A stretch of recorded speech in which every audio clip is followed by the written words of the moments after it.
Welcome to your SST period, dear students. As you know that in the previous part of the lesson cities, traders and craft people, we have read about the types of towns. हमने types पढ़ी थी कि कौन कौन से जो town थे according to their work वो फेमस हुए थे.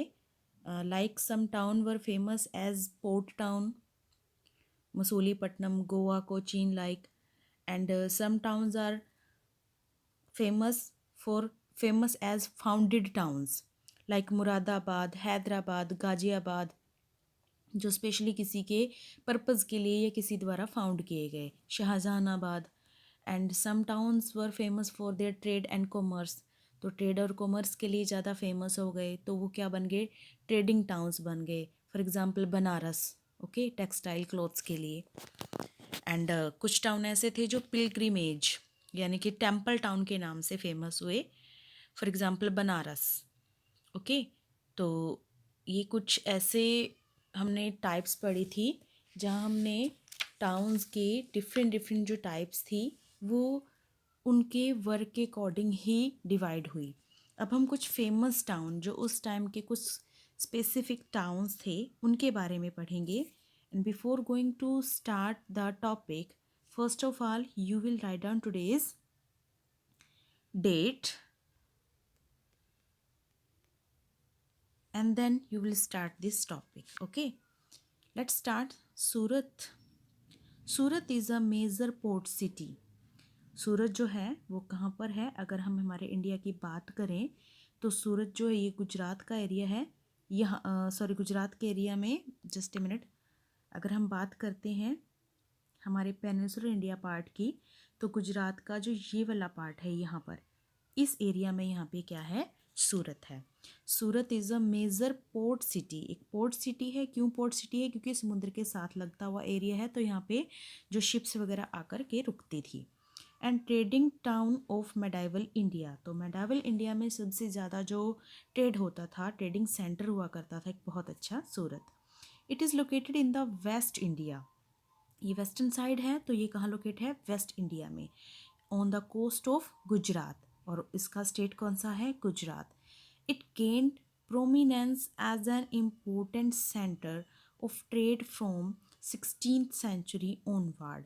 और ये 16th सेंचुरी में ये जो ट्रेडिंग सेंटर था ये और भी ज़्यादा फेमस हो गया. क्यों फेमस हो गया? क्योंकि हमें याद रखना चाहिए 16th सेंचुरी ये वो टाइम है जब बहुत सारे जो वेस्टर्न ट्रेडर्स थे वो हमारे इंडिया में आए. ठीक है, इंग्लिश पीपल आए यानी कि ब्रिटिशर्स भी आए, पुर्तगालीज भी आए, डच, फ्रांचीज़, वो सब लोग जो आए वो इसी साइड से, वेस्टर्न साइड से और इसी पोर्ट पर आए. तो 16th सेंचुरी में इसकी इम्पोर्टेंस जो थी वो और ज़्यादा बढ़ गई. And apart from this it was also a popular gateway used by pilgrimage to travel to Mecca.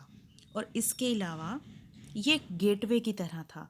जो तीर्थ यात्री आते थे मैक्का से हमारे इंडिया के अंदर, मुस्लिम तीर्थ यात्री, तो उनके लिए ये कैसा था, एक गेटवे था, मतलब एक रास्ता भी था. In 1572 CE Akbar captured Gujarat and soon merchants started transporting their goods through Surat.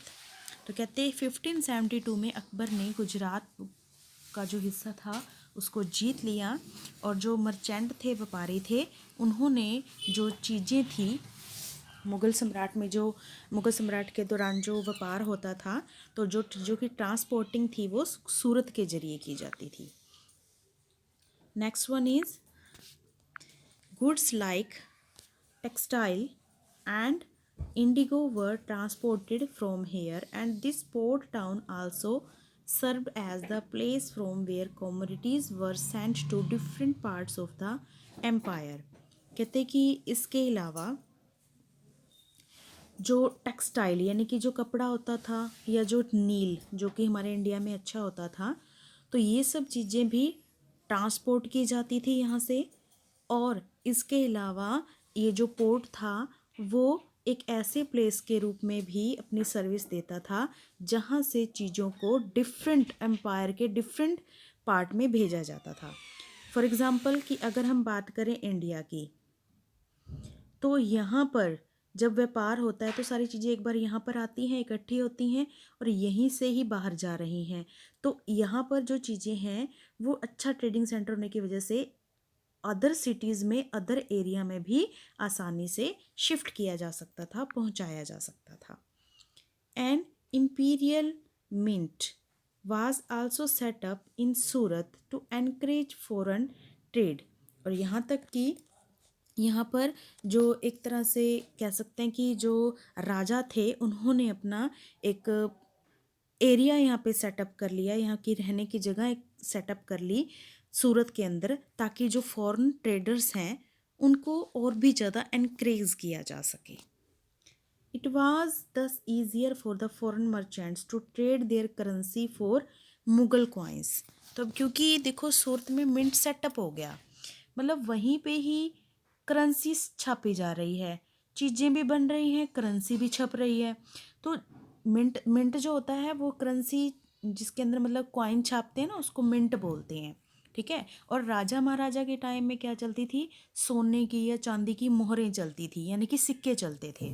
तो अब जो फॉरेन ट्रेडर थे, फॉरेन मर्चेंट्स थे, उनके लिए बड़ा आसान हो गया था कि वो अपनी करेंसी जो है वो मुगल कॉइन से एक्सचेंज करके या मुगल कॉइन की करेंसी के थ्रू वो इंडिया में ट्रेड कर सकते थे। ठीक है। क्योंकि इंडिया में तो इंडिया की करेंसी ही चलेगी ना, तो वो क्या करते थे, फॉरेन करेंसी को वहाँ जमा करवा के वहाँ से इंडियन करेंसी लेके, यानी कि उसके बदले में व्यापार किया करते थे। तो इंडिया में इंडिया की करेंसी मिलकर बन जाती थी, तो जहाँ पे व्यापार होता था उसी जगह पे करेंसी भी छपनी शुरू हो गई। Now let's see, the Portuguese were the first to dominate the sea trade in सूरत। और सबसे पहले फॉरनर जो कि सूरत में आके जिन्होंने ट्रेड किया वो कौन थे, पुर्तगीज थे। They had controlled most of the trade by the 16th century CE।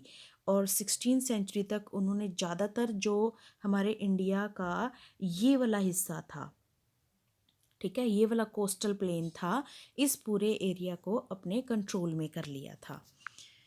This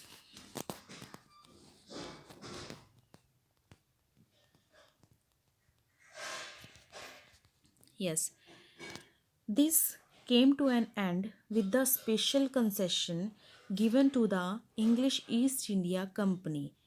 और इसी से जो इंग्लिश ईस्ट इंडिया कंपनी थी उसको भी एक स्पेशल कंसेशन मिली, यानी कि सूरत में उनको भी व्यापार के लिए एक स्पेशल कंसेशन मिल गई। Emperor Jahangir granted these through a royal farman to the ambassador of company sir Thomas Roe. क्योंकि उनको कंसेशन क्यों मिली, क्योंकि उस वक्त जो राजा थे मुग़ल बादशाह वो जहांगीर थे, और उन्होंने एक रॉयल यानी कि सरकारी फरमान जारी किया, आदेश दिया कि जो कंपनी के एम्बेसडर थे, मालिक थे सर थॉमस रो, ठीक है, वो अब हमारे साथ व्यापार कर सकते हैं। और उनकी परमिशन के बाद उनको बहुत अच्छी छूट मिल गई थी। This finally led to the establishment of British trading factory at Surat in 1612 CE।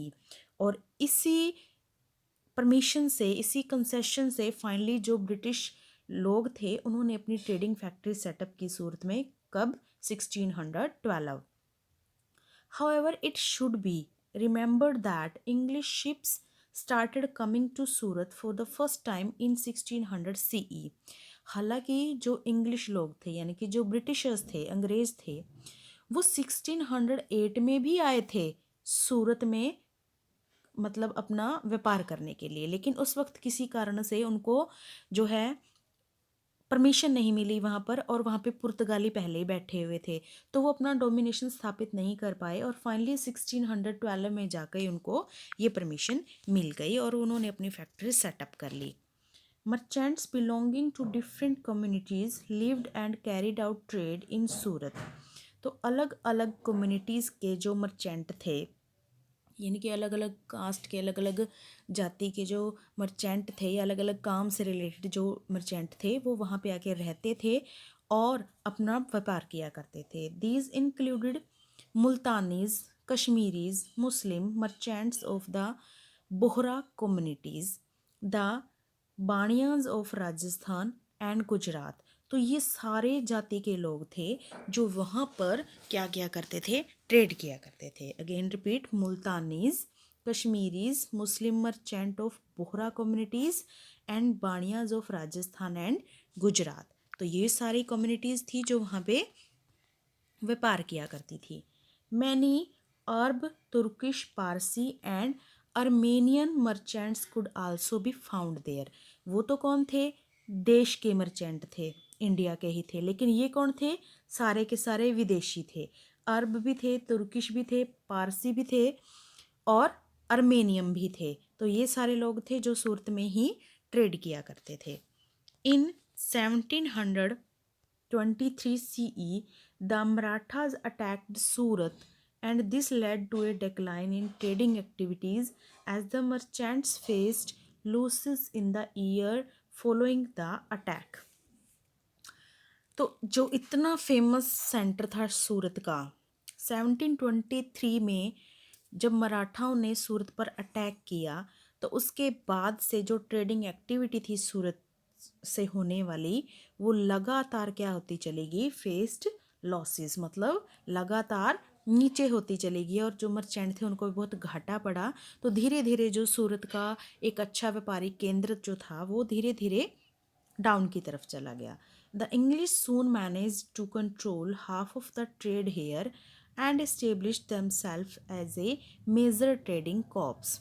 कहते हैं फिर इंग्लिश यानी कि जो ब्रिटिशर्स थे उन्होंने जल्दी ही इस एरिया को दोबारा से मैनेज किया। आधे से ज़्यादा ट्रेड का जो कंट्रोल था वो ब्रिटिशर्स ने अपने हाथों में ले लिया और वहाँ अपने कॉर्प्स के लिए यानी कि अपने ट्रेड को बढ़ाने के लिए ट्रेडिंग कॉर्प्स, सेनाएं लगा दी जिनकी हेल्प से वो वहाँ पे ट्रेड कर सकते थे। The Dutch on the other hand controlled about 1/10 of the trade. और डच ने 1/10 पार्ट जो था सूरत का वो अपने कब्जे में ले रखा था ट्रेड करने के लिए। So let's see, Jahangir granted to sir Thomas Roe to trading at Surat. तो ये थॉमस रो को परमिशन दे रहे हैं Jahangir. Now let's move to the next was the important trading centre, that was the Masulipatnam. है ये, यहाँ पे गलती से लिखा हुआ है Maulipatnam. This is not Maulipatnam, this is the correct spelling. Okay, Masulipatnam, और it is known as Machilipatnam. Okay, please make this correction. So Masulipattnam or Machilipatnam is a port town in present day Andhra Pradesh from where best quality muslins were exported to Egypt, Rome, Athens and Arabia. तो मछलीपट्टनम जो था, अगर हम बात करें हमारे India में, यहाँ पे तो था सूरत जो वेस्ट की तरफ से बहुत अच्छा ट्रेडिंग सेंटर था। और यहाँ पर था मसूलीपट्टनम। ये कहाँ हिस्सा था, ये आंध्र प्रदेश में था और ईस्टर्न साइड का, ठीक है, ईस्टर्न साइड का एक अच्छा ट्रेडिंग सेंटर था। और यहाँ से बहुत अच्छी क्वालिटी का जो कपड़ा था, मसलिन जो था, वो एक्सपोर्ट किया जाता था। कहाँ पर, गिप्त में, रोम में, एथेंस में और अरेबिया में। तो इन एरिया में यहाँ से कपड़े का व्यापार होता था। यहाँ से ज़्यादातर मसालों का होता था और यहाँ से ज़्यादातर कपड़ों का व्यापार होता था। Next sea, it is located on the Coromandel coast and the word muslin comes from its name. तो डियर स्टूडेंट्स, ये मैं आपको बता चुकी हूँ कि ये किस पार्ट में था, इस पार्ट में था यहाँ पर। और इस पार्ट को हम क्या कहते हैं, कोरोमंडल कोस्ट कहते हैं। क्या कहते हैं, कोरोमंडल कोस्ट। इस पार्ट को क्या कहते हैं, इसे हम मालाबार कोस्ट कहते हैं। ठीक है, जो सूरत था वो इस पार्ट में था, इसको कोंकण कोस्ट बोलते हैं हम। तो यहाँ पर कोरोमंडल कोस्ट के अंदर मसूलीपट्टनम था और इसका जो नाम था इस व्यापार का, वो मसलिन किसकी वजह से पड़ा, इस मसूलीपट्टनम की वजह से ही इसका नाम मसलिन पड़ा। In 1611, a British trading agency was set up here, and not just British, the town was also centre of Dutch and French trade. कहते 1611 में जो ब्रिटिशर्स थे उन्होंने अपनी ट्रेडिंग एजेंसी जो है वो इस जगह पे सेटअप की, लेकिन उससे पहले ही डच और फ्रेंच लोग भी वहाँ पे अपनी कंपनीज को ऑलरेडी सेटअप कर चुके थे। Prior to the 16th century, Masulipatnam engaged in trade with countries in Southeast Asia, such as modern day Myanmar, Thailand, Indonesia and Malaysia। तो डियर स्टूडेंट्स, यहाँ पे आपको बताया गया है कि 16th सेंचुरी के स्टार्टिंग में ही मसूलीपट्टनम जो था वहाँ से व्यापार होने लग गया, लेकिन किन कंट्रीज़ के साथ अगर हम बात करें तो इस तरफ जो कंट्रीज़ थी हमारे इंडिया के ईस्ट में जो कंट्रीज़ थी तो साउथ ईस्ट कंट्रीज़ कहा जाता था इन्हें। तो इन सब कंट्रीज़ के साथ हमारा व्यापार शुरू हो गया, क्योंकि ये कंट्रीज़ जो हैं ये हमारे इंडिया के इस पार्ट में हैं। जैसे यहाँ पर यहाँ पर एक छोटी सी कंट्री है इंडोनेशिया, एक तरह की आप कह सकते हैं आइलैंड कंट्री है। मलेशिया भी इस तरफ है, म्यांमार भी इस तरफ है, थाईलैंड भी इधर है। तो ये इस तरफ वाली जो कंट्रीज़ थी इन कंट्रीज़ के साथ यहाँ पे व्यापार पहले से शुरू हो चुका था। By the end of 16th century, a new sea link with the Arab countries came into being and this ensured a boom in commerce। और कहते 16th सेंचुरी तक, हालांकि 16th सेंचुरी से पहले पूर्व के जो देश थे उनके साथ व्यापार हो रहा था मसूलीपट्टनम से, लेकिन 16th सेंचुरी में एक नया सी लिंक यानी कि समुद्र से एक नया रास्ता खोजा गया अरब कंट्रीज़ के लिए, जहाँ पर कि इसका जो व्यापार था वो और भी ज़्यादा बूम हो गया, यानी काफ़ी बढ़ गया। Goods were being exported to both eastern and western countries from Masulipatnam. तो देखिए डियर स्टूडेंट्स, अब ये चीज़ें जो थी पहले सिर्फ इस एरिया में जाती थी, लेकिन अब जो एक सी ट्रेड बन गया था यानी कि समुद्र का रास्ता, जो नीचे इंडियन ओशन है समुद्र का रास्ता बन गया था, ठीक।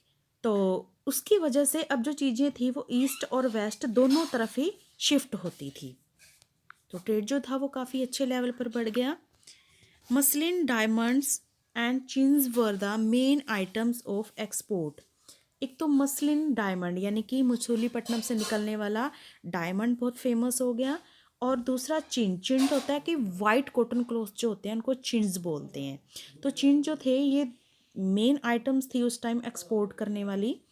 And with its growth as a centre of international trade by 1650 the population of Masulipatnam reached 1 lakh, making it equally important as Surat. तो कहते हैं कि इसका अच्छी इसमें ट्रेड की ग्रोथ होने की वजह से इंटरनेशनल ट्रेड में अच्छी जो ग्रोथ हुई उसकी वजह से 1650 तक इसकी जो पॉपुलेशन थी वो 1 लाख तक पहुंच गई, ठीक है। 1 लाख तक पहुंच गई और लगभग सूरत के बराबर ही ये फेमस हो गया।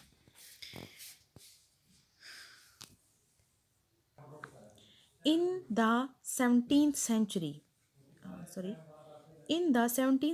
Masulipatnam also became a manufacturing center।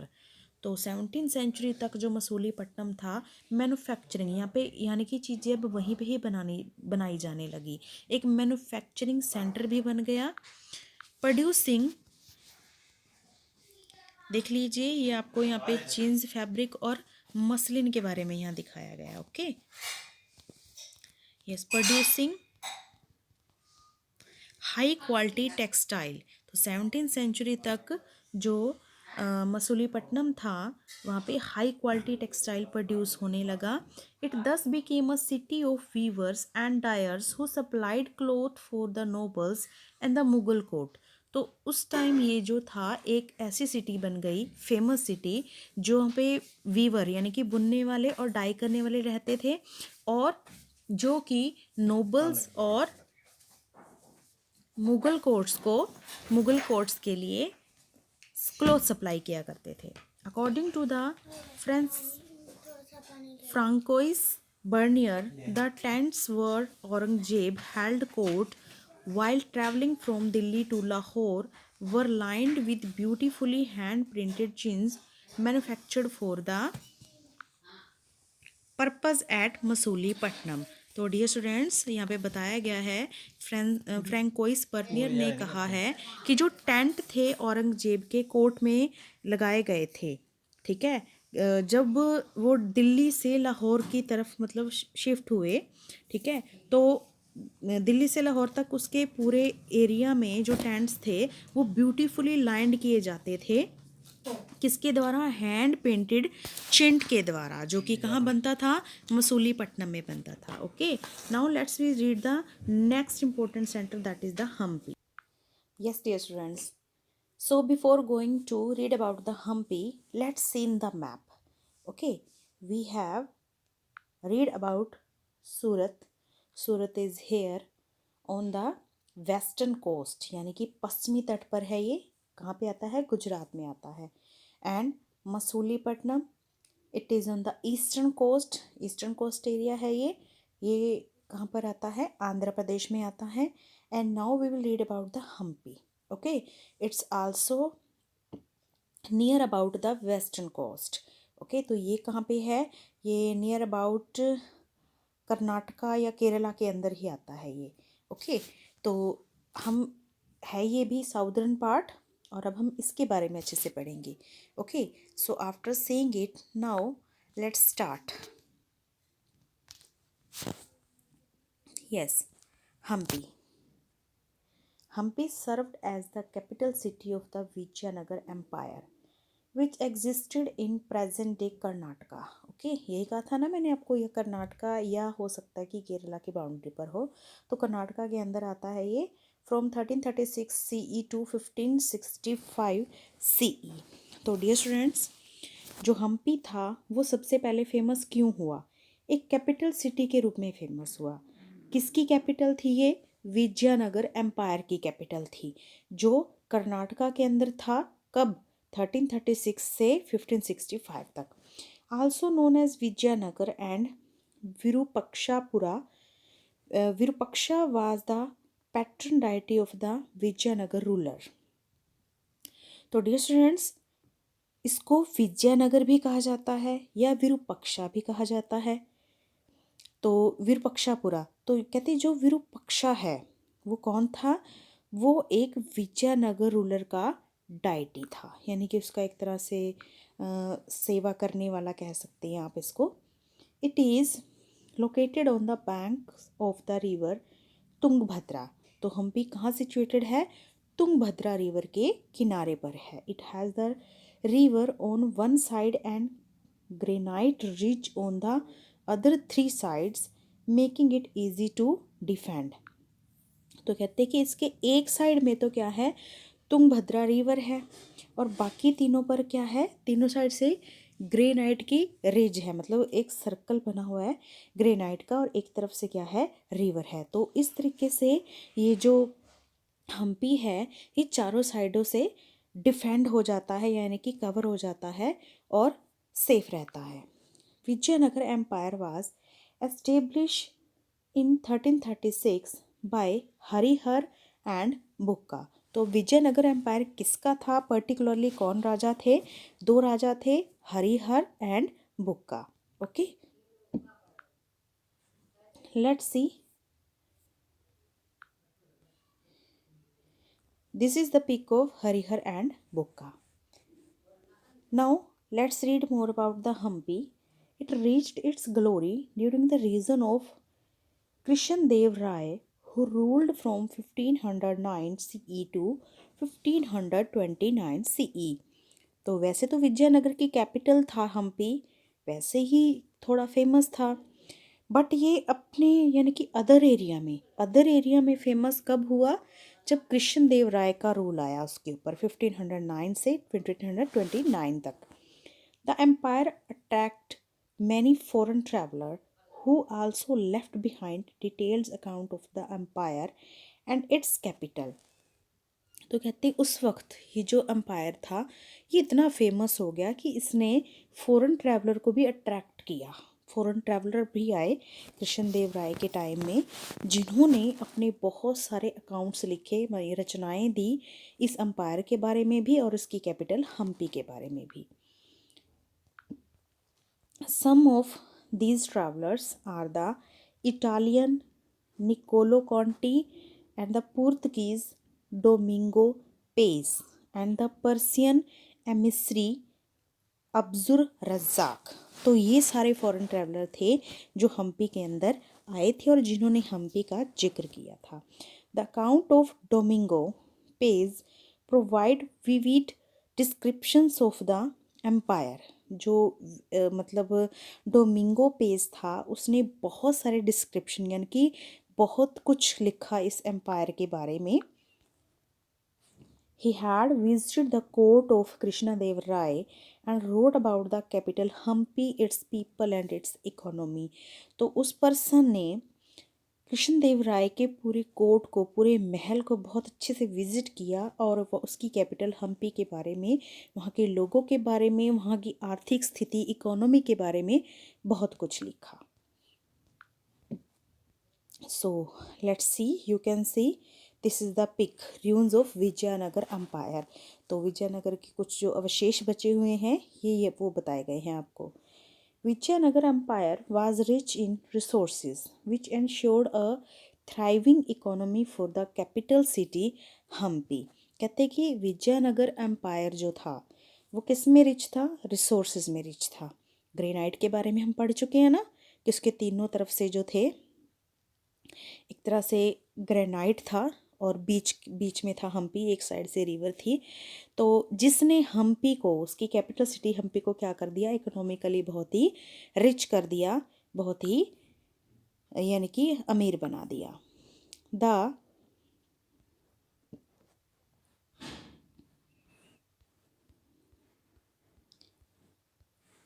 yes, next see, the empire was prosper because of its trade in precious stone, gold and species such as pepper and cardamom।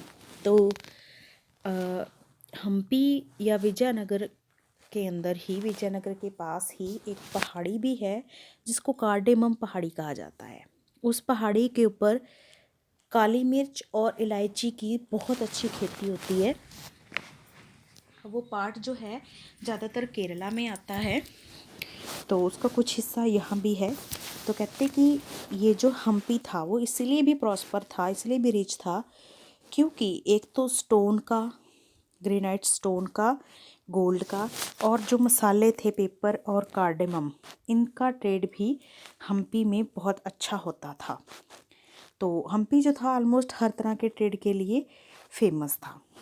This added to the revenue of the empire. और इसी तरह हम्पी में अलग अलग चीज़ों का trade होने की वजह से हम्पी जो था वो अम्पायर के लिए बहुत ही अच्छा पैसे कमाने का साधन बन गया।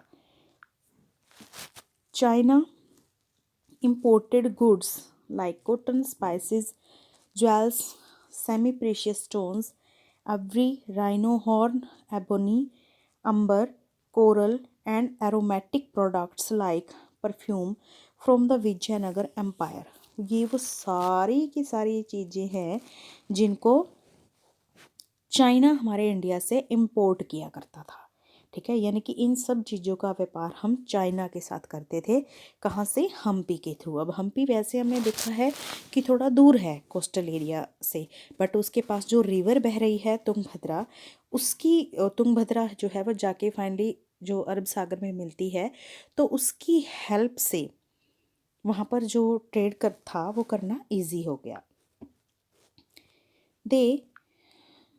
They also exported the goods to Aden, Rome and Myanmar. और इसके बाद वो चाइना जो था वो इन चीज़ों को हमसे ख़रीदा करता था, हम्पी से ख़रीदा करता था, और उसके बाद वो चाइना इन चीज़ों को कहाँ एक्सपोर्ट करता था? एडेन, रोम और म्यांमार में एक्सपोर्ट किया करता था। Next, copper, mercury, vermilion, coral, saffron, coloured velvets, rose water, knives, gold and silver were the main item of import. और ये सारी मेन आइटम थी जो हम्पी से इम्पोर्ट की जाती थी अदर कंट्री द्वारा। Next one is many magnificent medieval monument and temples can be found at Hampi. और यहाँ तक कि बहुत सारी यादगार इमारतें, ठीक है, ऐतिहासिक इमारतें जिनको मोनूमेंट कहा जाता है, तो बहुत सारी इमारतें जो हैं और टेम्पल जो हैं वो भी हम्पी के अंदर बने हुए हैं। Virupaksha temple, Hazara Rama temple and Vithala temple are some important temple. तो आप देख सकते हो कि जो हम्पी था कैपिटल सिटी के रूप में भी फेमस हुआ, एक अच्छा ट्रेड सिटी के रूप में भी फेमस हुआ, और अच्छा टेम्पल सिटी के रूप में भी फेमस हुआ। The Vithala temple which was constructed during the region of Krishnadeva Raya is considered as the crowning glory of Hampi. और सबसे ज़्यादा जो यहाँ फेमस टेम्पल है वो विठाला टेम्पल है, जो कि कृष्णदेव राय के टाइम में बनवाया गया था और जो कि हम्पी के लिए एक क्रॉनिंग ग्लोरी का काम करता है, उसके सिर पे एक ताज जैसी बात है। आगे हम पढ़ते हैं crafts and technology. A large variety of crafts and occupation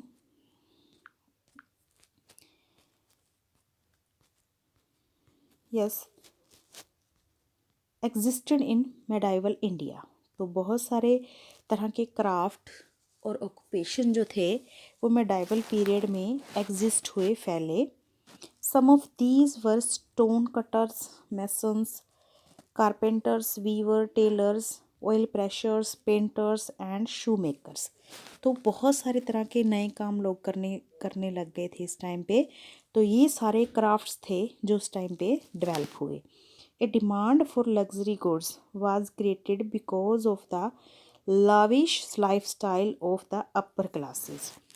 तो नीचे जो पिक है वो आपको इसके बारे में बता भी रही है कि कैसा लाइफस्टाइल, एक बड़ा ही शानो शौकत से रहने का जो लाइफस्टाइल होता था अपर क्लासेस का, अमीर लोगों का, उसने इन चीज़ों की डिमांड को और ज़्यादा बढ़ा दिया था।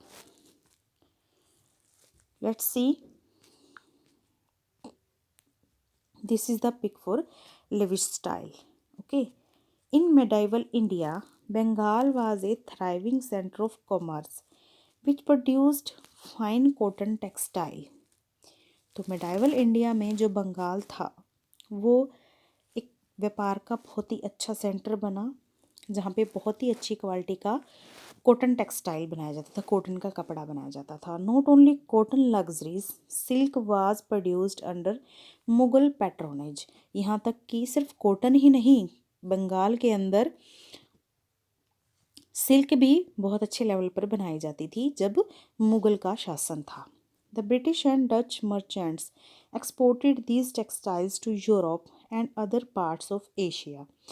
तो जब ब्रिटिश और डच आए, उन्होंने अपनी फैक्ट्रीज लगाई बंगाल के अंदर, तो उन्होंने इन टेक्सटाइल्स को, सिल्क और कॉटन टेक्सटाइल को यूरोप और एशिया के अदर पार्ट्स में ट्रेड करना शुरू कर दिया।